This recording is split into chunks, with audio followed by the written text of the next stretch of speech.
Hello guys, this is Joseph from Joe Concept. How are you doing today? In my last video, I said I was going to be looking at animation case study. Here's the second case study. We're going to be looking at how to create this kind of a bouncing ball.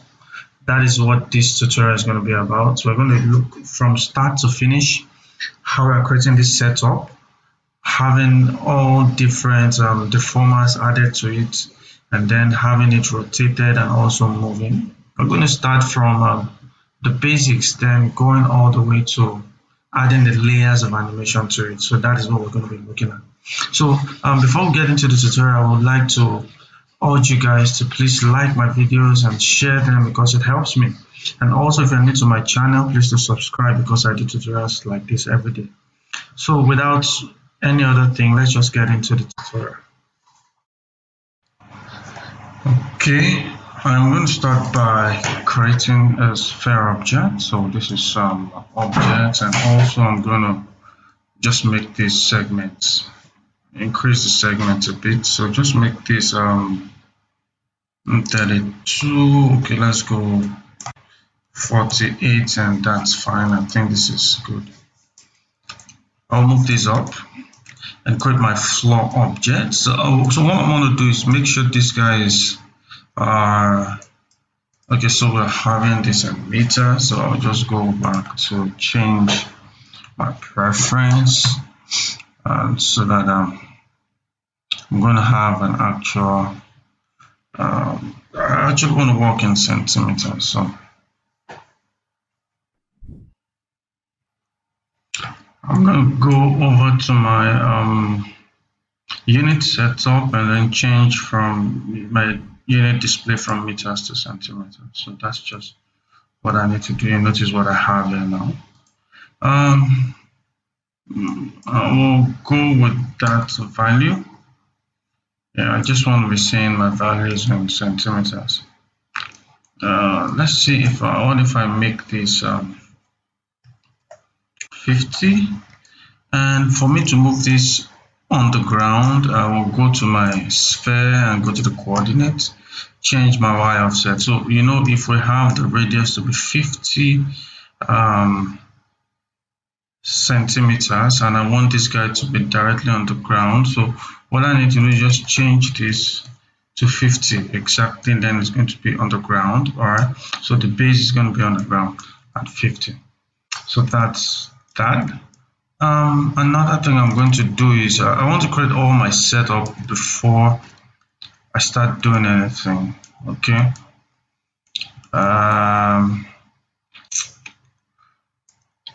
So I'll be bringing in everything that I need. Okay. So I will bring in my where's this coming? Where are you? I keep forgetting the name, but yeah, I'm bringing this squash and stretch, and this squash and stretch, I'm going to use it, make it a child of sphere, and I'll just for a moment go to one of my orthographic view, maybe front or right, anyone works. And so what I'll do is I want to move this guy and make sure some settings here. You notice we have the top, which is here, and that's fine, and the base bottom is going all the way to -100, and that's why we have this. So I want the bottom to be at 0. Okay, so if I move this up, you notice it start going, and that's just what I want. I want the bottom to be at 0, and I think that's pretty much what I want. Now, so the only thing I just need to change here is this factor and expansion that will allow me to do this. So why I'm actually using squash and stretch is because I'm going to be doing animation on this object, and to make it look believable and not too mechanical, the squash and stretch will allow me change the volume of this geometry. So what I'm going to be animating is expansion, really, but then if I change the expansion value, nothing happens. And the reason why this will not happen is because it requires a little bit of a factor change. So if I bring this factor up a little bit, you notice what I have. Then we can now start to change this. Do you understand? So the expansion only works with the factor changing from 100%. So right now the factor is back to 100. Changing the factor more than or lower than 100. Okay, so this is what we're going to be using to create this sort of animation. All right, so I'll bring this back to 0. So maybe we're just going to be using this. Okay, so we're just going to be using the factor, changing the factor. I think that's fine.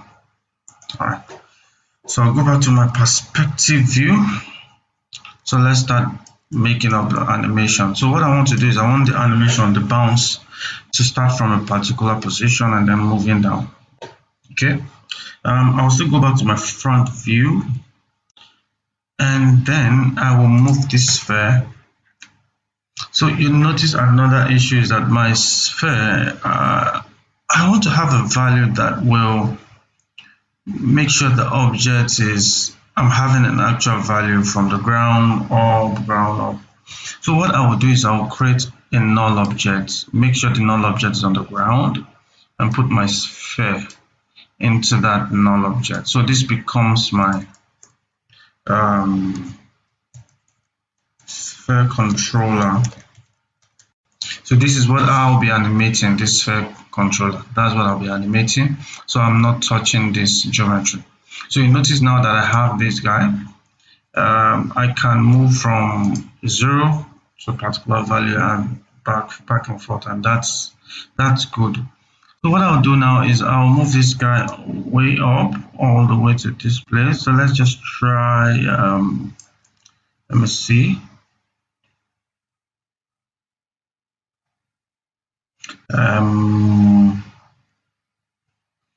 I think I'll go with 300. I just want to do a very fast animation and just be done with that. So 300, I'll start my animation from 300. So how many bounce do I want to have will be depending on how much I'm going to do that. So let's come to my animation timeline. I think 3 seconds. Is 3 seconds a good timing for the animation? Who knows? Let's continue. We can always come back here and change. So I'll come here, keyframe this by hitting this circle here. So if I click here, it's going to add a keyframe on this point. Then I'll move my mouse forward a little bit and then bring this to 0, keyframe that. Then move my mouse up a little bit. You notice I started from 300. So what I'm going to do is so the thing with this bouncing is that when you bounce an object, you just let an object fall free flow. The height it attains at the initial position, by the time it goes in the first pass, it doesn't get to that height anymore. So the height level after bounce will keep decreasing over a period of time till it gets to a 0 whereby you don't have any bounce anymore. All right, so let me just explain by using my paint here. So you just get a feel of what I'm gonna do.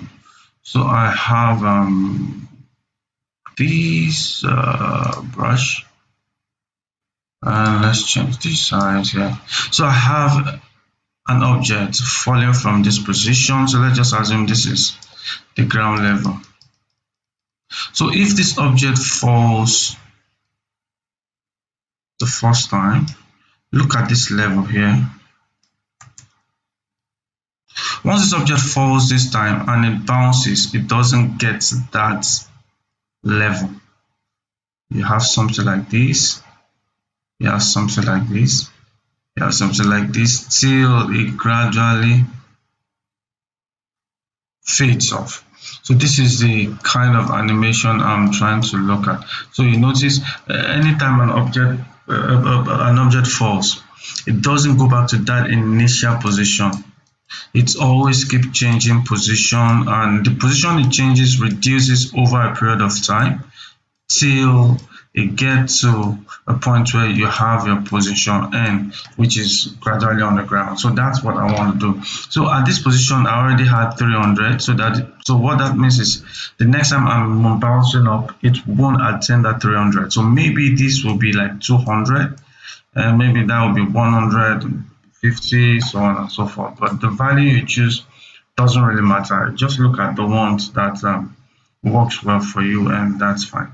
So we're starting from 300 and it bounces to 0 and moves up a little bit. So let's say this movement will give us 200, not 2000, 200. And I'll keyframe that. Then I want this to also still come back to 0.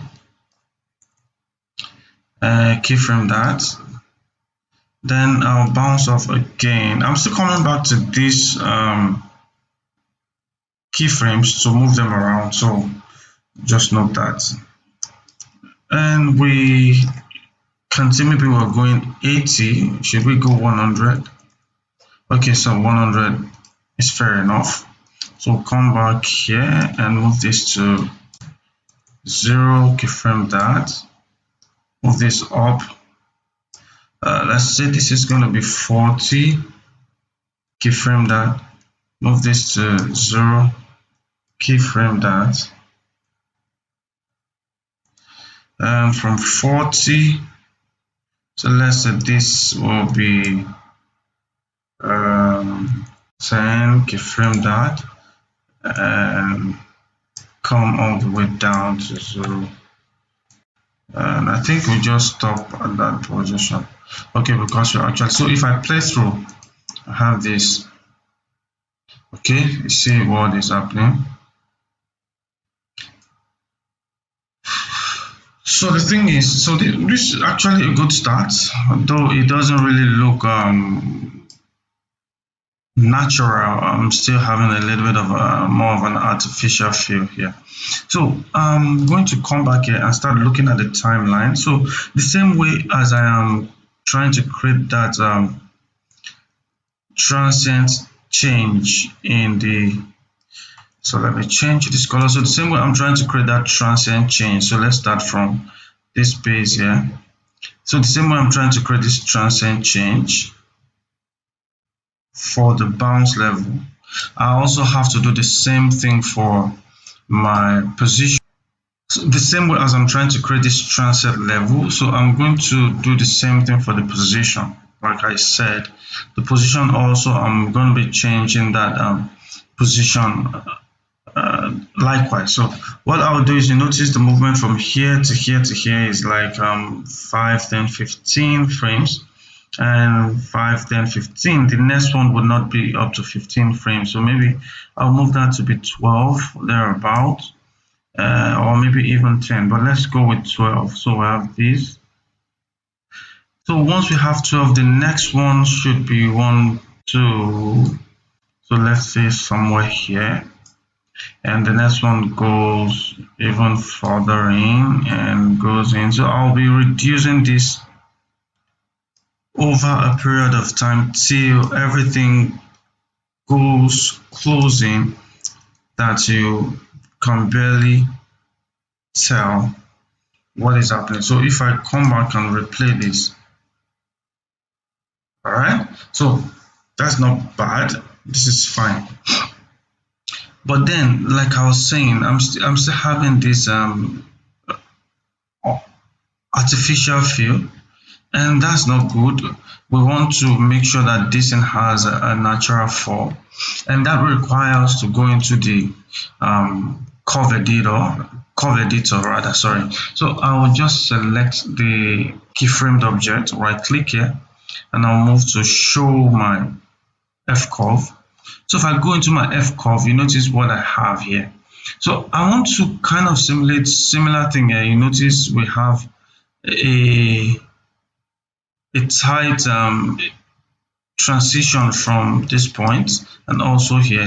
Then up top here you have this pronounced. All right, so we want to try and create similar thing. So what this means is what this animation means is it has a free fall. So as soon as it hits the ground, it jumps up automatically and it holds itself for a little bit before it starts coming down. It jumps up again, hold itself a little bit before it comes down. So that's what we want to create. But in the case of this, we're having an easy ease in, easy ease out feel, and that is not what we want. So what I'm going to do is I will select this whole keyframe, this whole point under Ctrl Z, hold down Shift and add this thing. So what I'll do is I'll move in this guy and make sure everything comes to nothing. Okay, so what I can also still do is to make it a linear. So see, that doesn't work. So I think we should just zero out the position, the length, and also the angle. So we have that. Then the next thing I'm going to do is to start working on this guy. So I'll just drag this all the way up, and we have that. Do the same thing here. Drag this. We might need to move some position around. You can see that there's a little bit of a shift. So let's just try and create that feel first, and once we are done with that, we are going to start moving this around. So we just do this, and the last one.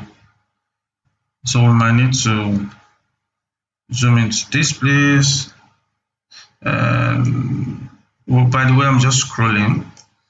Scroll back up. So now if you look at this animation here, there's one thing I noticed, that this is not centered. Can you see that? So what I'll do is I'll just move this till it's centered a little bit. The same thing goes with this and this.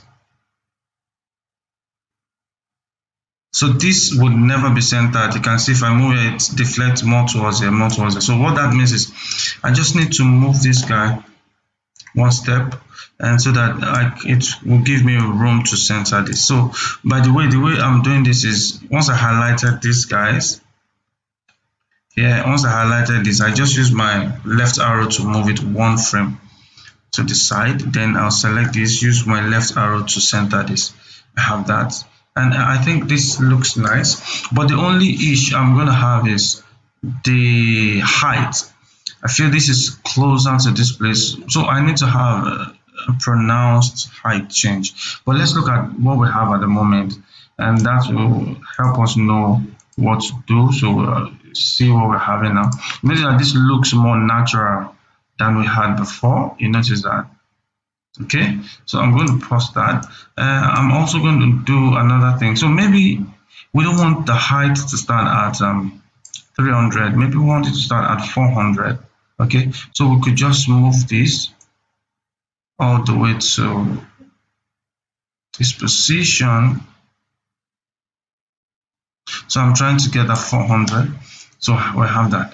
So another thing I can do is just select this. Once you select this, come to the attribute manager, then change the key value to 400 so that you'll be sure at where that is. All right, so move this also away here. This is so if I select this is 200. Maybe this would be 250, and that's fine. We select this, maybe this would be like 120. This would be, so at this position we are having 41 point something. So let's say this will go to 40 and select this, and this goes to 10. I think that's fine. And if we look at this now, everything looks fine. All right, so this is just natural. So that's how I will do my bouncing ball. And you will think that, wow, this is fine. That's what am I doing? I don't think I need anything else. But I will not stop here, because this still looks natural. It doesn't give me a feel of an effect that this ball object is real. Like, I don't know, it doesn't, it still makes it look computer generated, and it makes it look stiff, and the ball is just too stiff for my liking. So I want to so I think I will just because of viewport effect, so I'll just move my camera to a particular position and I'll record. I'll do a viewport what's it called, rendering, just so we can check it in real time. So zero out that, zero out this, zero out that. Okay, so let's see, changing this. So we want this to be somewhere here. Okay, so I have this. Let me go to my render settings and just change this to so let's just choose a very small output since we're not doing so much. So lock that, then divide this by 2. I think that's fine. So I'm going to do all frames. So I'll just quickly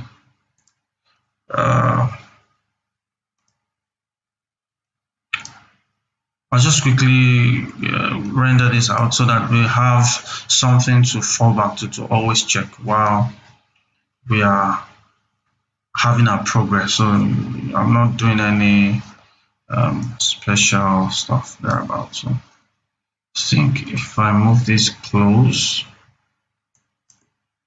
45, 50. Okay, so this looks nice. 50 is fine. So that we can get close. So we have this. If I play through,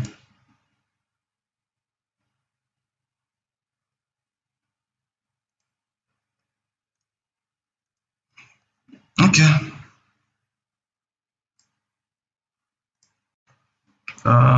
So let me just come here and go into my render. Then I would do a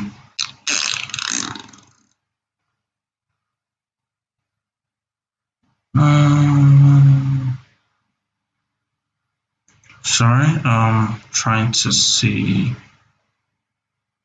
a quick render. Why is it?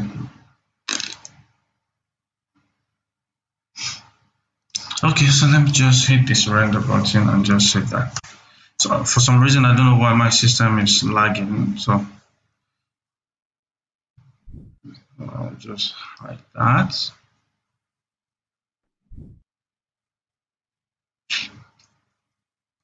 And then I forgot to add my floor object and increase this and do this here. I'll just put okay, so we have that. So as I was saying, I want to create a free flow. So how I'm going to do that, I'm going to go back to my plane object, sorry, to my sphere object, but now what I'm going to be animating is going to be the squash and stretch. So the effect I'm trying to create is when an object is hits the ground, more like, so when an object hits the ground, you don't get to have that object look this perfectly, you have the perfect geometry. Nope. Instead of that, you're going to have a kind of a compression in the object that makes it look like there is a volume compression. All right, so this is a better way of doing that. And when an object is on the air, it also does not retain that geometry. Instead, what happens is that when an object is like moving up, that's what I'm trying to say, you get to have an elongated shape that expands that object volume. So the thing with this is that the volume remains the same. It's just that the vertical side of it is more than the horizontal side, but for this the horizontal side is more than the vertical side. So I hope that explains what I'm trying to say, but I'll just show you guys. So I will start from this point, and now this is tricky to start from the top, so I'll just look at where this guy bounces off to the ground, which is this place here. I want this object to, you notice from here it gets to this point and it goes back up. So what I want to do is here at this point, I'm going to go to my squash and stretch. I'm going to increase my factor a little bit. So I'm going to reduce rather. Don't forget on the ground, there should be a little bit of a contraction in the shape. So let's say I'm going to have 90%. So I don't want to go more than 90 and 110, just plus or minus 10. And because I don't want to emphasize on this, because we are not doing a cartooning object, I think 90 is still much, but we could always come back. So I'll keyframe this 90. So you notice we have that, but immediately as this guy moves up, before it jumps, it comes to the ground, I want this to be a little bit more than 90. So let's say 110. You notice what we're having. So what that means is that this object from here, so at this point here, I'm going to move this object to like let's say 95, because it's at the top, and as it's coming down it expands. You can see what's happening. It expands and then hit the ground. It expands and hit the ground. So now what I want to do is, after I hit the ground and it's moving up again, I need to make sure that this guy also still expands back up. So we'll make this back 110 and keyframe that. So you should check this. This is what you get to have. It's very fast, so you may not quickly see that. So it's just a very fast transition. All right, so your eye may not even catch that, so you just notice this. So you are seeing that this, because I'm just moving it frame by frame, by the time I allow this to play through, your eye may not even catch that. All right, so it's just a little bit of a change. So as this thing moves up again to the next position, so I'll select this. So this is the next position. I want this to also contrast also. So I'll come here. This time it's not going to be 90, so let's just say 95. Just make it small. So, and before it, so you notice what is happening. So as it's moving up, it's trying to contrast, and then coming back down. Can you see that? So as it's coming back down, I'm going to change this back to like 105. So maybe the 105 will be somewhere here, so that it just, so you notice that this is not natural. I want this to transit to 105 after I start moving down. So yeah, so this looks better. And once it hit the ground again, so I want to know where it hit the ground, this place, I'm going to also bring this again. So let's just say 95. So I will now be working from 95 to this, so just come in. So you notice what we have here. I don't want this contraction to come all the way here, so I'll just from here change this back to 105. So it retains that 105, and as soon as it hit the ground, it goes up. So let's change this also all the way here to like 105. Hit that keyframe, and let's see again. As it gets to this place, we also want to still increase this. So maybe this time it's not going to be 95, maybe it's going to be 97, because now the bounce level is now reducing, so the expansion and contraction will also start reducing. So we have this go up, goes up, and at this point move it again to like 103 thereabouts. Keyframe that and move this back. So at this point we also want to know that position. So this is the position. We also want to reduce this, so let's make this 97. Keyframe that and move up. So now at this point we can now change this back to 100, so it's just that same value. because now at that point we don't get to have too much of this. So if I play through this now, this is what I get to have. I notice that change. You can see the difference. You can really see that there's a little bit of interest in this animation. So let me just zoom in close so you can see what is happening. So if you look at this now, this is what you get to have. See that? So that's what we call this quotient stretch in the animation. We get to see this in our cartoon animation, but then we don't know what's happening. It's actually a very simple thing that you can do once you understand the whole principle of volume, and that's just how you're going to make that. So you notice we have that ball bouncing. So depending on the kind of ball you are trying to simulate, you also would now use that to determine how the contraction and expansion will have effect. All right. So if you're trying to simulate more of a volleyball or what's it called, a bowling ball, you notice that you don't have any contraction and simulation because the ball is a solid object and very stiff. But if you're trying to create a basketball, you notice, or a football or soccer ball, there's a little bit of contraction that will happen when you bounce the ball. Do you understand? So you also need to look at that.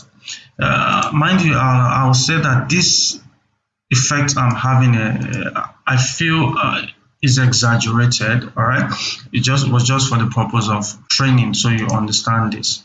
It was exaggerated. So if you are to do this in a real project, you have to know the kind of ball object you're trying to bounce off, and that will help you to know what is happening. All right, so that's been done and said. We'll go to the next thing.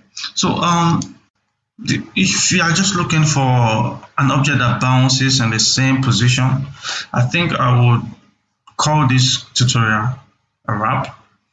But if you want this ball after bouncing to move, like in the case of this, you want it to start moving from side to side, and then I feel you could still wait and continue. So what I will be changing in this case is I've changed the movement up. What I'll also do here is, let me come back to this guy here at this position. I'll create another null object.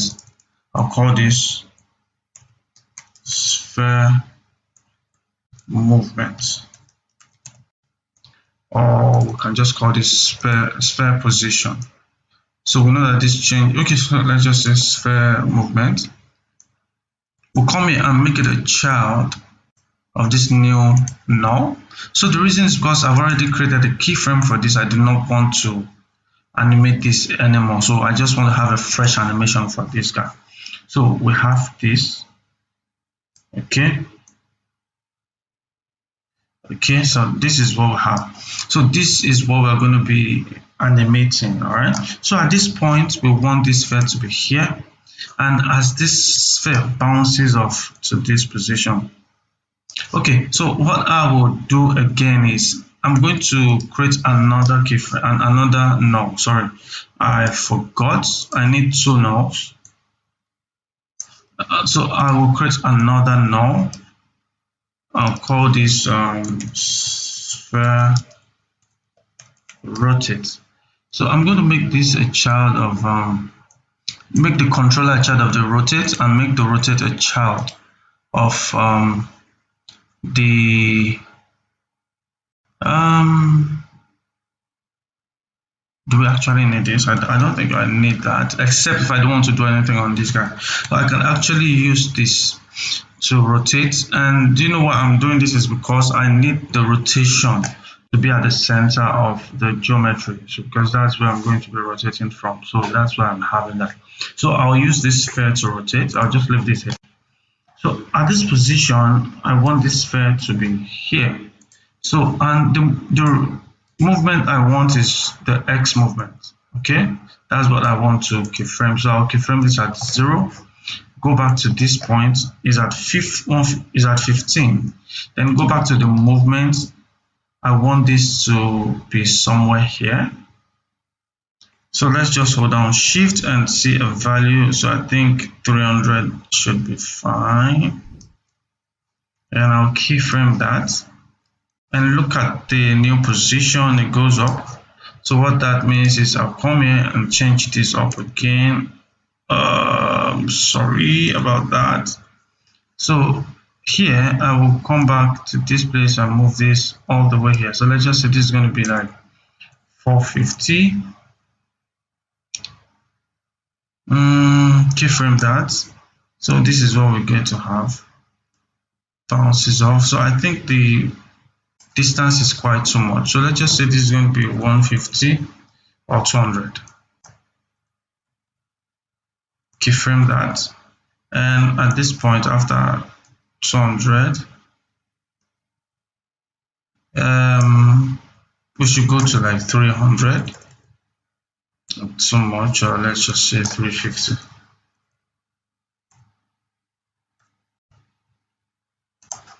So we have that.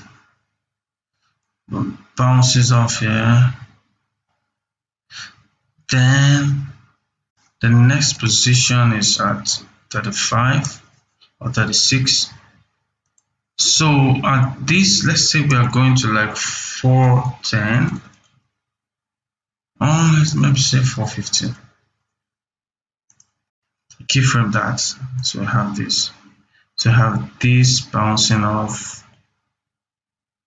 I think 450 might be too much. So let's try 430.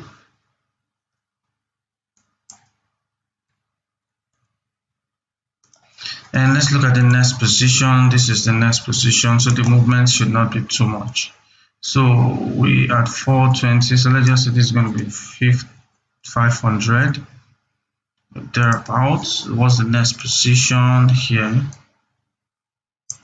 Okay, go back to the movement. So let's say this is going to be 580. Keyframe that. And go back to this. So that's how I'm going to continue. And go back to the movement 580. So let's say this is going to be 630 or maybe 650.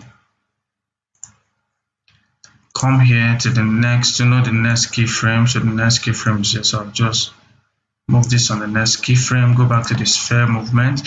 So the initial was 650. So let's say this is going to be like 720 thereabouts. Maybe 750. Hope it's not. So let me just go all the way till I'm done. So this is 750. So let's just say this is 810.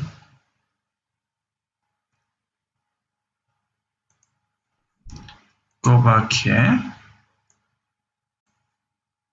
810. So maybe this is going to be 870. And if I check this, this is what I get to have. Okay, so you see that. So for some reason,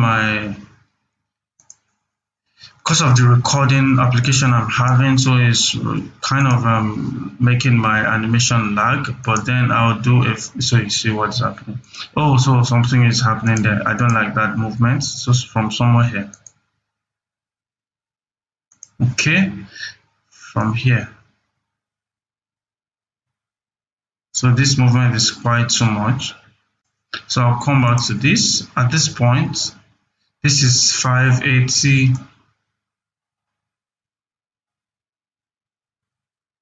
750. I think that's too much. 580 to 750 is too much. So let's come to this place. 580 should give us like 610. 610. This place should give us like 700. Keyframe that. 700 to 760 thereabouts, and from 760 we go to 800.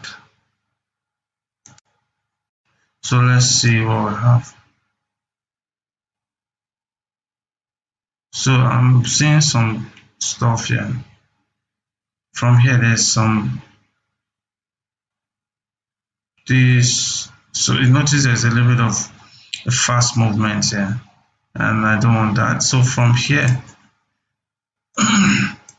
710 to 610 to 700 is actually too much. So let's just say 610 to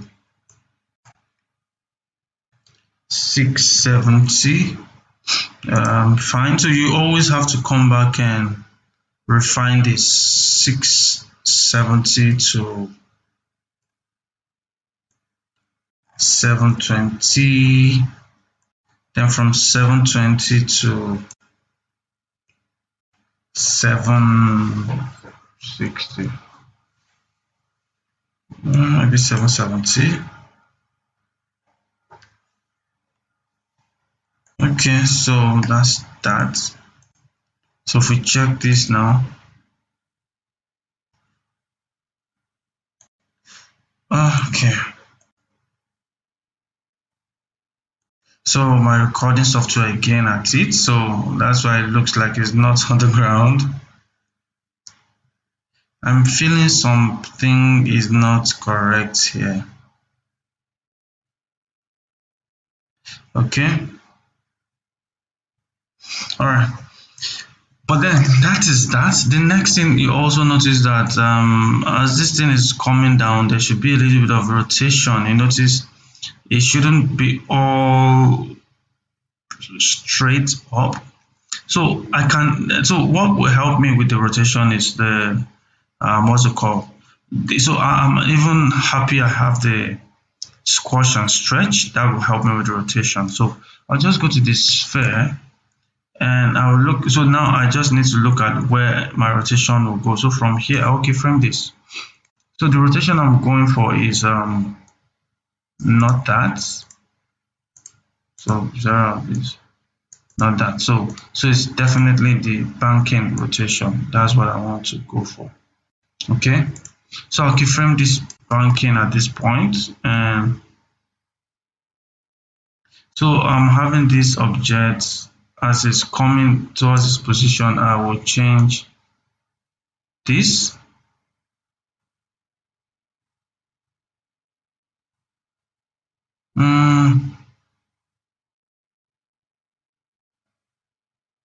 I'm trying to see. Okay, so as it's coming, it should be bouncing off of. So something like this. I'll keyframe that. So if I check, man, so there's a problem now. So because as this is coming down, the stuff is meant to follow here. This is what I should have actually. Okay, because this is, so at this point here, as this hits here, the rotation is meant to go back to like 0. I'll keyframe that. So you notice what's happening now. So maybe at this point we'll more kind of anticipate the rotation, something like this. Keyframe that. So it's just, yeah, so this looks fine. It bounces off. Then after it bounces off and it wants to go up, this should at this point,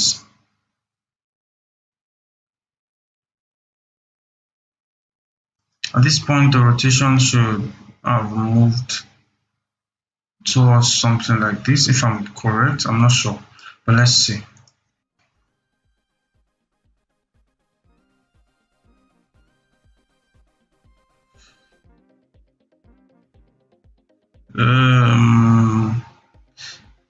Okay, so here, from here I need this to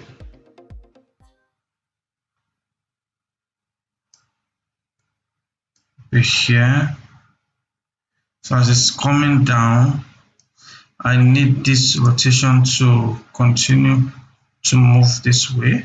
Yeah, something like that. So just kind of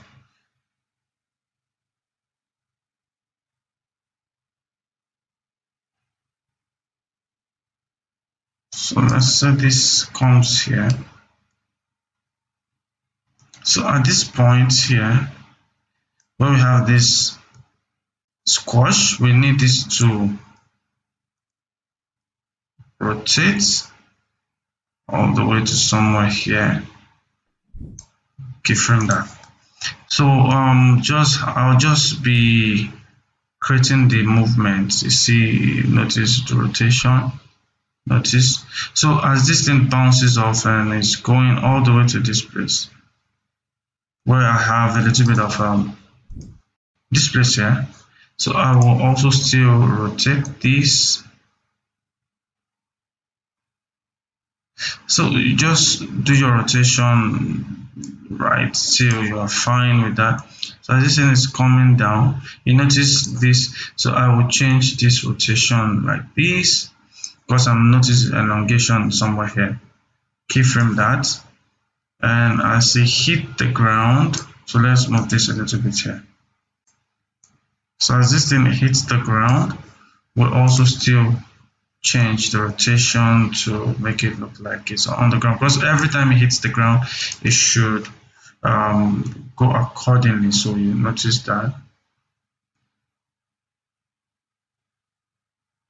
So here, so what we can just keep doing, since the movement is not too much, we can just from here continue rotating this keyframe and go all the way here. So maybe this is here, then still rotate. And the rotation is actually important because by the time you start adding texture to it, you want the rotation to continue, right? So not just the bouncing. Okay, so we do this. I think that's fine. So if you look through now, this is fine. It looks like okay. So there's a little bit of a hiccup here. The movement here, I actually do not like that.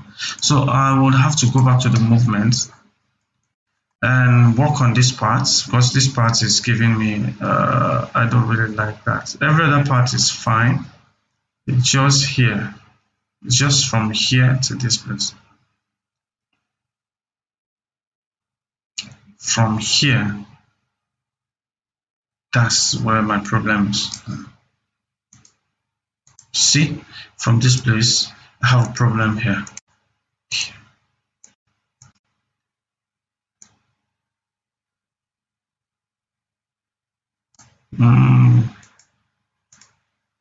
Okay, so I think it's from here to this place.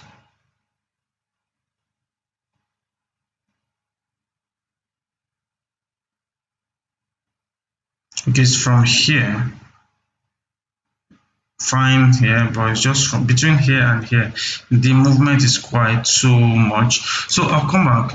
This 760 all the way to this place. Sorry, this 670 rather here. So let's say this is going to be 700. Keyframe that, and from 700 to 730, and let's see what we have. I think this looks better. This looks way better. Still have a little bit of a, but it's way better than it used to be. So you can always go back and refine at every point in time. Okay, so we just come here. So what I think I can just do is, this is my end position. So let's just say 63. So we'll make this length 63 so we can preview from. Oh, and here also I'm thinking the translation is quite much from here to the next point.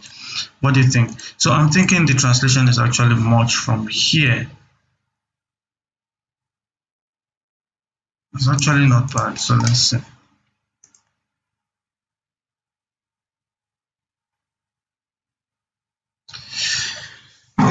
So I'm thinking this is fine. Okay, so we can go with this. So this is just so if I'm to add a texture to this object now, and maybe use a checkerboard texture, you will see what happens. So just go to surface checkerboard. That's not what I meant. So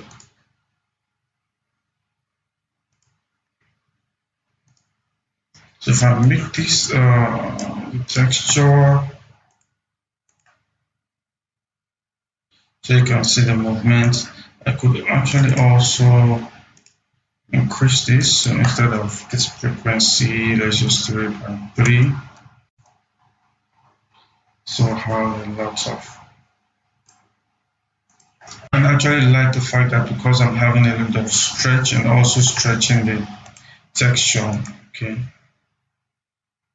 So you see the rotation and the, so you could actually still go your way to refine this curve for the rotation and also for the movement till you have that realistic feel.